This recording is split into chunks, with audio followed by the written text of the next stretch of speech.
Hi, I'm Jeff Lowe, Chief Executive Officer of Asian Sky Group, Asian Sky Media, here as part of our 2020 infrastructure report.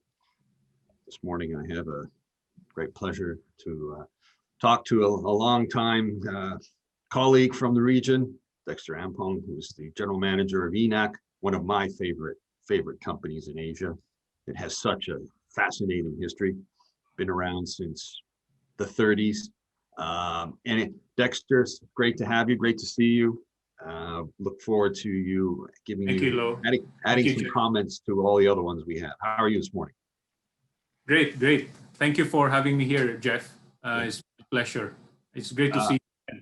Yeah, maybe just a little intro about yourself, who you are, what you do at INAEC. I think most people know you, but I'm going to make you do it anyways. And then also a little bit of an overview of INAEC.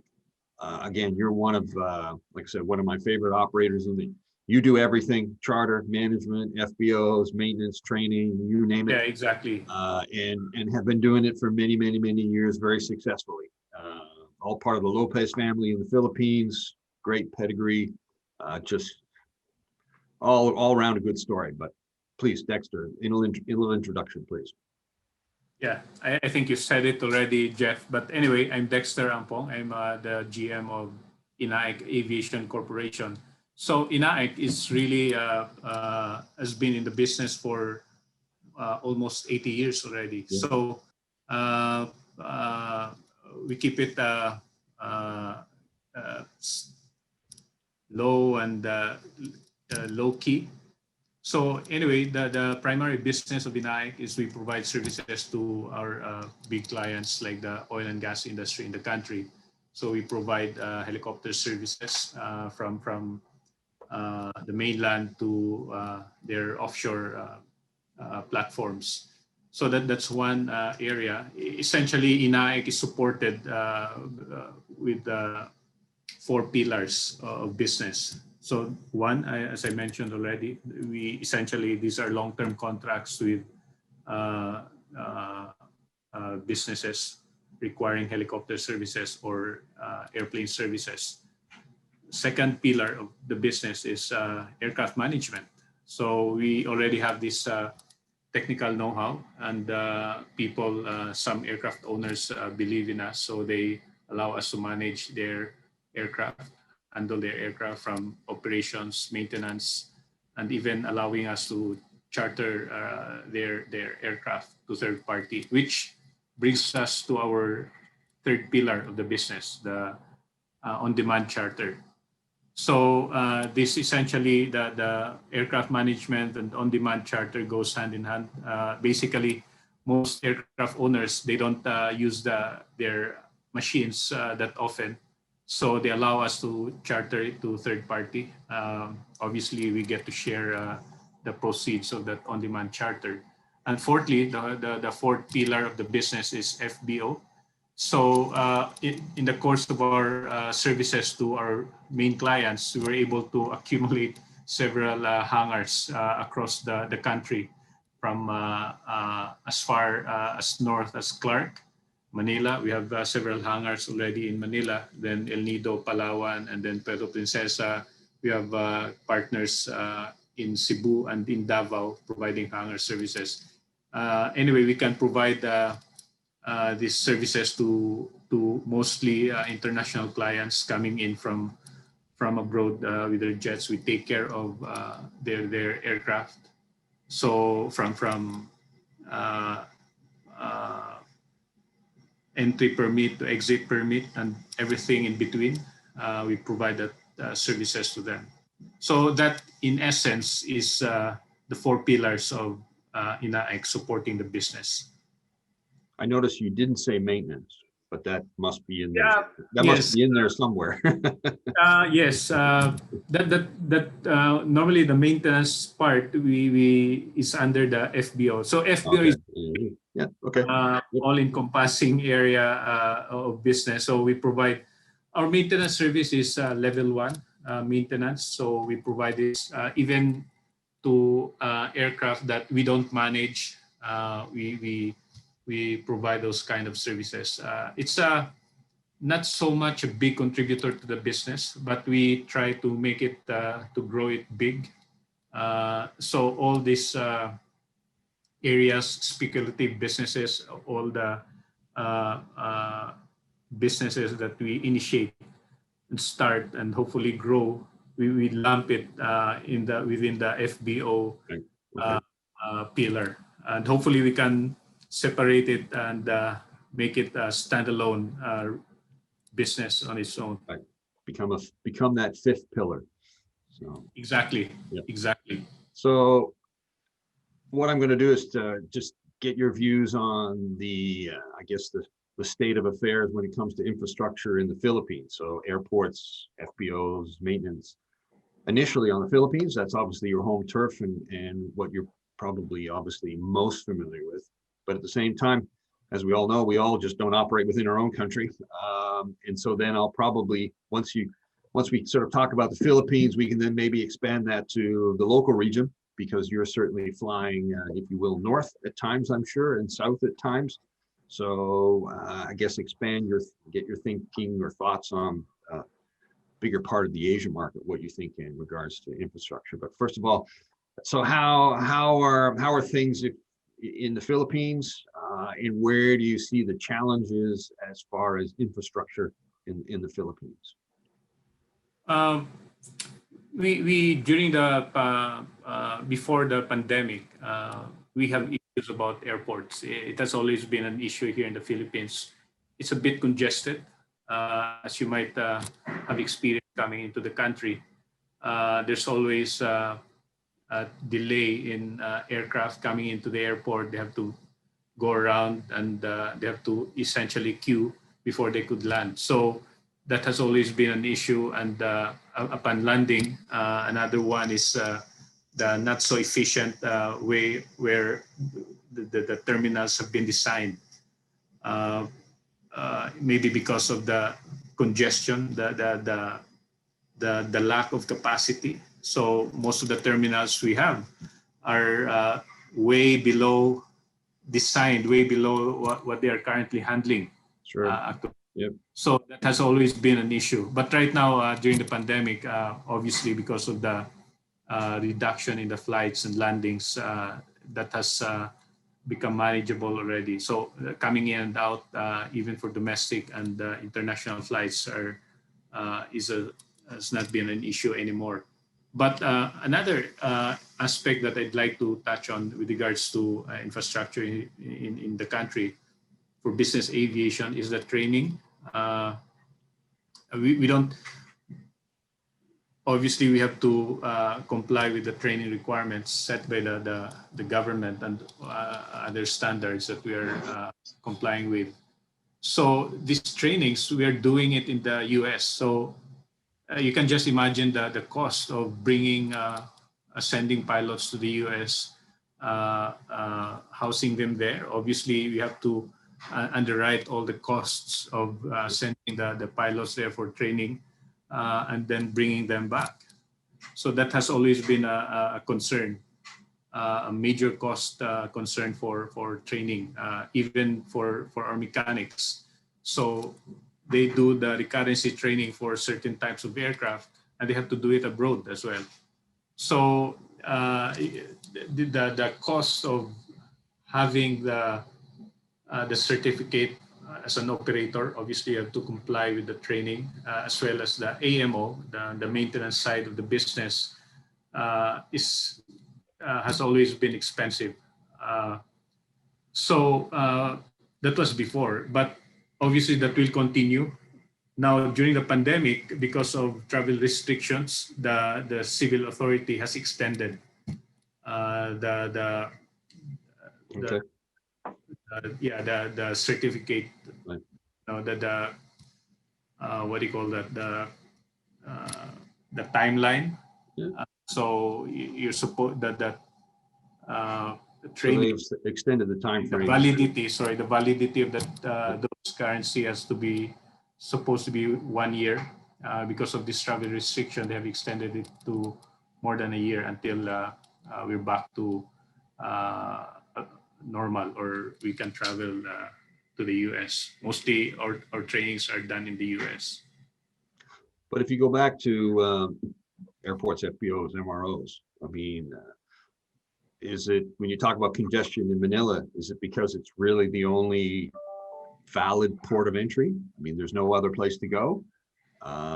So that's one question. And I guess on the FBO side, you're a big provider. There are others. Is there enough? Is there too much? Are the standards not up to international levels? And then, of course, on the MRO side, there's been a lot of investment in Subic, a lot of investment in Clark, and those are by competitors to you. Are we seeing now too much supply in the marketplace? So what is your take on those three pillars, if you want? Okay. Yeah, I think competition is always good. So there are a lot of new entrants in the market, especially in Clark. You just mentioned it. One MRO provider based in Hong Kong has just put up a huge facility in Clark, catering to business aviation. So their target markets, their capability is anyway not part of our capability. So it's not really a competition. It's a complementary thing.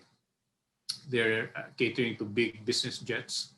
So the timing of that investment may not have worked out for them. Yeah, exactly. Yeah, yes, exactly. Yeah. But otherwise, again, we provide services that may complement their business. For instance, if they're going to be successful in that area, in that regard, catering to foreign business aviation, obviously many aircraft will come in, and they're our market as well. We provide hangar services, we provide ground support services, and these are the services that we're happy to provide to their existing client. Yeah. More traffic means potentially more business. Yes. So as long as they can attract business aviation, attract more business, support businesses, we're happy. And I think we're aligned in their growth. Right. Do you think so? Given the installed fleet in the Philippines of fixed wing rotary aircraft, do you think the market is underserved or overserved when it comes to MRO? Well, for our interest, we always wanted to have a provider based in the Philippines. For instance, repair services, engine overhaul kind of services, float. An issue here is the float, helicopter floats. Nobody does that here in the Philippines. Okay. Simple float. Right. We have to send it to Singapore. So I don't know the reason why they're not investing. Probably there's not enough volume. The economics is not there. Yep. But if you ask me, yes, they should be here. We're not properly served by the manufacturers in terms of full support in country. Because again, there's not enough volume here. Yeah, it's always a balance. I mean, just there has to be an economic balance, if you want to call it that. Yes. Depending on the domestic fleet, whether or not the investment is warranted. So, and I guess on that note also, when it comes to maintenance and the maintenance that you provide, and again, you're doing a lot of maintenance on the rotary side too, in both fixed wing. I guess to give yourself as much opportunities as possible, you've got authorizations and certifications for all different models and types, I assume. Sorry. With regards to maintenance, I failed to mention earlier. Another challenge that we have is the availability of parts. Okay. For instance, we just had we just supported one particular aircraft, and the owner has been complaining delays in the grounding of the aircraft. So we have to support, we have to meet them and explain to them what we've been doing and the reason for the delay.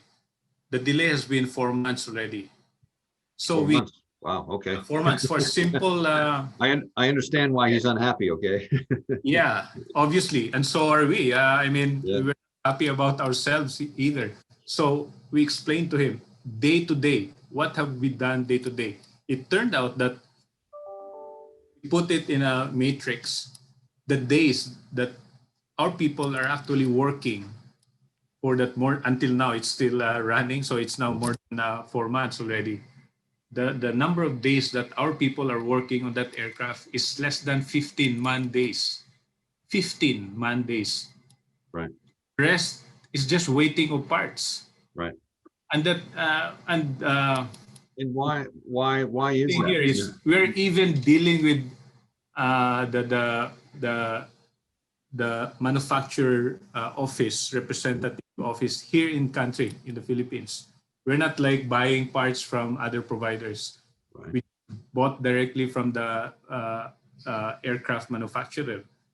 The delay is because of the availability of parts.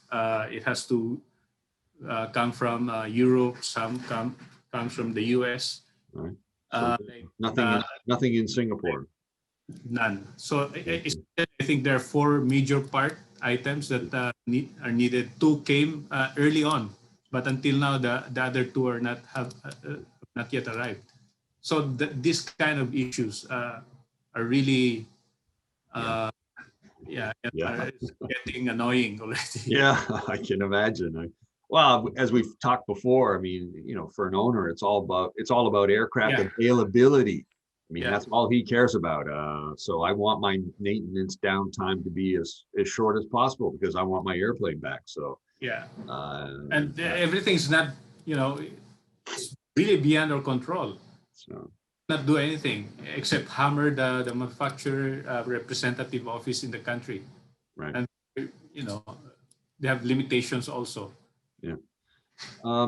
So last, just touching maybe on the FBO side, like I said, you've got a pretty good chain of FBOs across the Philippines. As you mentioned, you've got some partners, and that was more Davao and Cebu. Is that where you have the partners? Davao and Cebu, we don't own our hangar there, but we have a partnership with our owners. Yep. So essentially, we can support clients going to Davao. And are you seeing at a lot of these locations that there are other FBOs, or they're pretty much exclusively being served by you? No, there are other operators. FBO providers. So it's a fairly healthy market in the Philippines when it comes to FBOs. And when I say healthy, I mean, for me, if I'm an owner and I've got plenty of choice. Exactly. I can pick and choose competitive environment. Yeah. So lots of leverage on pricing and so on and so forth. I can make your life. We have not dominated. I can make your life well, Dexter. Okay. Okay. Good to know. We have not dominated that business yet. Yeah. Yeah. So just on the last one, on the airports, then, as we know, Manila kind of takes the brunt of everything. There's been a lot of talk about Clark, but I mean, for me, I've been here since 1997, and they were talking about Clark then, and they're still talking about Clark today. But nothing's really happened between those time periods. So, I just don't think there's going to be any solution to Manila in any time soon. And so, how does that relate to the airports that are available in other parts of the country? Are they being adequately served, or is there again not enough even airports for the market at the moment? The airports, the Clark, they're kind of developing it right now. In fact, the terminal, they're building a new terminal in Clark, in addition to the existing one that you already have, I think, seen. Yep. So one's bigger terminal with bigger capacity. I think they're targeting more than 50 million capacity terminal. So But I will think anybody, it's, will anybody fly there though? Okay. well, that's a question. That's a question. Why am I going to Clark unless, I'm Yeah, hitting yeah. unless I'm hitting the casino, I guess. I don't know. Yeah. Yeah, it's well, maybe there's a government support there. Yeah. The idea of Clark really is to help decongest Manila. I don't know if that will be very successful. Well, Clark, from Clark, how do I get into Manila? I have to drive? well, the plan is okay. The plan is the long-term plan, at least on the drawing board, is develop Clark, and so to help decongest. And how are we going to entice passengers and airlines to go there? Yeah. Going to be a fast rail connecting Clark and Manila. So, but the trail is Right. Yeah. Okay. Yeah. established. So that's a plan. But what I hate to think makes of it more, I hate to think of all the land issues between Clark and Manila that have to get resolved. I mean, Yep. I can just imagine. Also, I agree. yeah, I just don't see it happening. I really don't. So anyway, Yeah. we're a little bit off topic there. It's always been, Clark's a great airport. Tons of space and ample runway and facilities and so on. It's a shame that it's not being more utilized. But the issue has always been, how do I get from Clark into downtown Manila? And Yeah. at the moment, that means by car, and that is on some days a frightening journey. I've done it, and sometimes it's a 4-hour, 5-hour trip. Exactly. And yes, talk of a high-speed train, but I mean, look how long it took to put the light rail system into Manila itself. I mean, I just can't see it happening. I really can't see it happening. So Yeah. So I think we'll do it. We're going there slowly. I think Yep. before the railway is going to even start, they're already working on a super highway. right, There's already an existing. So the problem right now in Manila, in terms of the super highway, we have a south super highway and then the north Luzon expressway. yep. Now, But between when it hits the super highways, we have to go through Manila. yeah, it's fine. The streets of Superhighway is Manila. great, but once you kind of hit Manila, it's like game over. Yeah, but what they're doing right now is connect these two superhighways. Okay. So from south, you can go to Clark without passing through the streets of Manila. Right. Okay. There's already work in progress. Right now, it has extended to the port area already. So there's a bit, I think, less than 10 kilometers more for the two highways to connect. Right. But again, that's not enough because you still have to, even if the two highways are connected already, at some point you have to exit in that highway and then you're back to the streets of Manila again. Yeah. So some challenges, as we say. Yeah. Now, so what for you has been the impact of COVID-19? And in particular, again, talking about the infrastructure. So the impact that you've seen from COVID-19 on the FBO business, I guess, flight activities, the maintenance side of your business as well. What's been the impact there? There's not much change, actually. In fact, there's a lot of activity going on, primarily because there's no airline serving a lot of destinations in the country. Yep. So if there's no airline serving so many destinations, then businesses who are still have to go there will opt to charter aircraft. And I mean, this is why business aviation exists. So yes, and I would assume on the rotary side, with a lot of your contracts, again for the oil and gas business, they've remained unaffected as well. yes, exactly. So in fact, it's not just you mentioned it already. Helicopter existing contracts is with helicopters, so they're engaging us also in fixed wing from Manila to the bases in Palawan.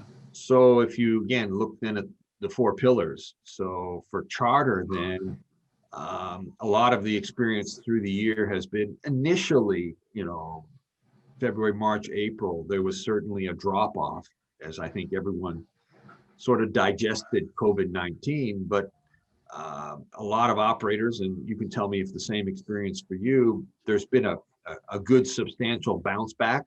And even in some cases where flight levels are now above what they were in 2019. And as you just commented, that's partly being driven by that there is no commercial airline service and people still have to get there. And then of course, it's also being driven by health and safety issues, social distancing. And so people are just saying, likewise, I'm ready to fly, but I'm only ready to fly with me. Yes, exactly. So the three of us, me, myself, and I, are going to go on a flight, and that's it. Yeah. So, are you same experience for you then? Yes, Jeff. So actually, it's a mix. I mentioned that there are no airlines going to destination, but some actually have limited airlines going to certain destination. But some certain groups, certain clients, you mentioned it already, don't prefer to fly with other people. So they have, we call it bubble group. So they're okay chartering aircraft in a group as long as they know each other, and, or within one company, and they have gone through protocols or procedures in ensuring that they're virus free.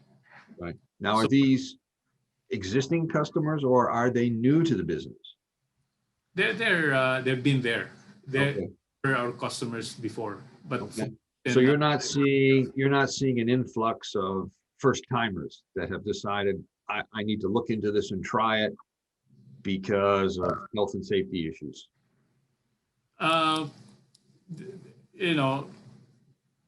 They've been there all along. They've been our clients before, but not so often. Okay, so there's a higher frequency now. Yeah. Okay. And then on the maintenance side, are you seeing any effect? Again, some of the operators that we've talked to, again, finding that aircraft are down. So the type of maintenance has changed that they're spending on, i.e. line maintenance isn't happening because they're not flying, but a lot of owners, operators are taking the opportunity to do big maintenance, checks or do that refurbishment because the aircraft's on the ground, they've got time to do it, so let's make the most of it. What are you experiencing at INAEC? So far, we've not experienced such event or cause for owners to take advantage of the pandemic or less utilization because of the pandemic. Therefore, they have to do this instead of delays at some future time. So we have not seen that happening. So most of the things that we're doing right now in terms of maintenance is really because it's due. For this kind of maintenance work. So flight activity levels haven't been impacted that much then. So people are still flying again within. No, not as much. Not as much within the Philippines. For our existing contracts with oil and gas, that has not changed. Yep. But where we have been affected is the on-demand charter. Those, for leisure purposes. Sure. Not so important travels. That has affected. Although there's an uptick in charter generated from our existing clients. And gas business. In addition to obviously the helicopter services, there's an uptick in that area. But otherwise on the leisure kind of on-demand charter that has gone down. Okay. Yeah, I mean, a lot of that leisure can't happen at the moment because the people can't get to the Philippines. Because before most of the on-demand charter have been generated or driven by tourism also. Yep, sure. So that has gone. Okay. And So what has or where do you see issues with, how has the government maybe stepped in to offer support? And again, talking around to different people in the Asia Pacific region, it seems there's no set formula. Countries are doing it different. So what has the Philippine government, maybe the city and maybe the provincial government, what have they done as far as trying to support the business and assist you guys? Um, there's well, we were not expecting so much in that regard No, from the government in terms of the some people have answered they haven't done anything, so Yeah, it's yeah. okay to say that. Okay, and So again, yeah, they've a not lot of done it, that a lot of much. it is, Dexter, that the government has chosen to help individuals and help people with providing them subsidies, or likewise No, no more such thing. No such on a thing. human resource side, where they've been made concessions to help the employer make sure that they can keep people employed. So that kind of thing. So none of that kind. Okay. None of that kind. I think the government's focus right now is managing the spread of the pandemic. Yep, understand. Okay. Okay. Crystal ball time. 2 years from now, 3 years from now, 5 years from now, I guess, what would INAEC and Dexter like to see happen in the Philippines as far as infrastructure? Where do you think the industry needs to spend its time and develop? Because again, there are challenges that need to be, if you will, sorted out in order for the industry to grow in the Philippines. What do you see? You mentioned the training, for instance, and you obviously mentioned the spare parts. There needs to be more local support provided by the OEMs. But what else do you see maybe impacting the region there, Philippines?